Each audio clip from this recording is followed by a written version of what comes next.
ଜୀବନ ଆଉ ମୃତ୍ୟୁର ଖେଳ ଏମିତି ଯେ ସବୁ ଜାଣି ମଧ୍ୟ ମଣିଷ ଅସହାୟ ହୋଇଯାଏ। କଳାହାଣ୍ଡି ଜିଲ୍ଲା କେସିଙ୍ଗା ବ୍ଲକ ଅନ୍ତର୍ଗତ କାଣ୍ଡେଲ ପଞ୍ଚାୟତ ଅଞ୍ଚଳରେ ଆଜି ଏଭଳି ଏକ ଶୋକାକୁଳ ପରିବେଶ ସୃଷ୍ଟି ହୋଇଛି। ଅଞ୍ଚଳର ଜଣେ ସୁପରିଚିତ ଛାତ୍ର ବତ୍ସଳ ବ୍ୟକ୍ତିତ୍ୱ ତଥା ସରକାରୀ କର୍ମଚାରୀ ରୋମାଞ୍ଚଳ ଗୌଡ଼ଙ୍କର ଆଜି ସକାଳେ ହୃଦଘାତରେ ପରଲୋକ ଘଟିଛି। ମୃତ୍ୟୁ ବେଳକୁ ତାଙ୍କୁ ମାତ୍ର 47 ବର୍ଷ ବୟସ ହୋଇଥିଲା। ସୂଚନା ଅନୁସାରେ ଶ୍ରୀ ଗୌଡ଼ କାଣ୍ଡେଲ ଗ୍ରାମରେ ଏଲ୍ଆଇ ଭାବରେ କାର୍ଯ୍ୟରତ ଥିଲେ। ସୋମବାର ଅର୍ଥାତ୍ ଆଜି ସକାଳେ ହଠାତ୍ ତାଙ୍କର ସ୍ୱାସ୍ଥ୍ୟାବସ୍ଥା ବିଗିଡ଼ି ଯାଇଥିଲା ଏବଂ ସେ ହୃଦଘାତ ଯୋଗୁଁ ତାଙ୍କର ଦେହାନ୍ତ ହୋଇଥିବା ପରିବାର ପକ୍ଷରୁ କୁହାଯାଇଛି।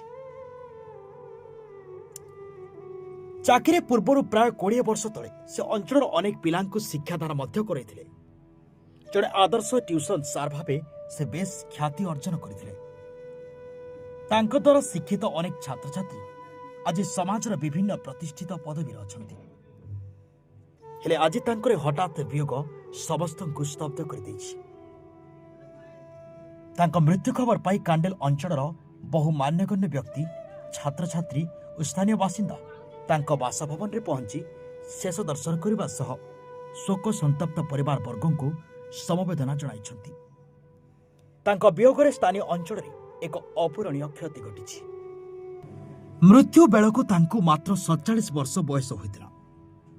ଶ୍ରୀ ଗୌଡ଼ କାଣ୍ଡେଲ ଗ୍ରାମରେ ଏଲ୍ଆଇ ଭାବରେ କାର୍ଯ୍ୟରତ ଥିଲେ। ସୋମବାର ସକାଳେ ହଠାତ୍ ତାଙ୍କର ସ୍ୱାସ୍ଥ୍ୟାବସ୍ଥା ବିଗିଡ଼ି ଯାଇଥିଲା ଏବଂ ହୃଦଘାତ ଯୋଗୁଁ ତାଙ୍କର ଦେହାନ୍ତ ହୋଇଥିବା ପରିବାର ପକ୍ଷରୁ କୁହାଯାଇଛି। ତାଙ୍କ ଦ୍ୱାରା ଶିକ୍ଷିତ ଅନେକ ଛାତ୍ରଛାତ୍ରୀ ଆଜି ସମାଜର ବିଭିନ୍ନ ପ୍ରତିଷ୍ଠିତ ପଦବୀରେ ଅଛନ୍ତି। ଆଜି ତାଙ୍କର ହଠାତ୍ ବିୟୋଗ ସମସ୍ତଙ୍କୁ ସ୍ତବ୍ଧ କରିଦେଇଛି। ତାଙ୍କ ମୃତ୍ୟୁ ଖବର ପାଇ କାଣ୍ଡେଲ ଅଞ୍ଚଳର ବହୁ ମାନ୍ୟଗଣ୍ୟ ବ୍ୟକ୍ତି, ଛାତ୍ରଛାତ୍ରୀ ଓ ସ୍ଥାନୀୟ ବାସିନ୍ଦାଙ୍କ ସହ ପରିବାର ବର୍ଗ ଶେଷ ଦର୍ଶନ କରିବା ସହ ଶୋକ ସନ୍ତପ୍ତ ପରିବାର ବର୍ଗଙ୍କୁ ସମବେଦନା ଜଣାଇଛନ୍ତି। ତାଙ୍କ ବିୟୋଗରେ ସ୍ଥାନୀୟ ଅଞ୍ଚଳରେ ଏକ ଅପୂରଣୀୟ କ୍ଷତି ଘଟିଛି।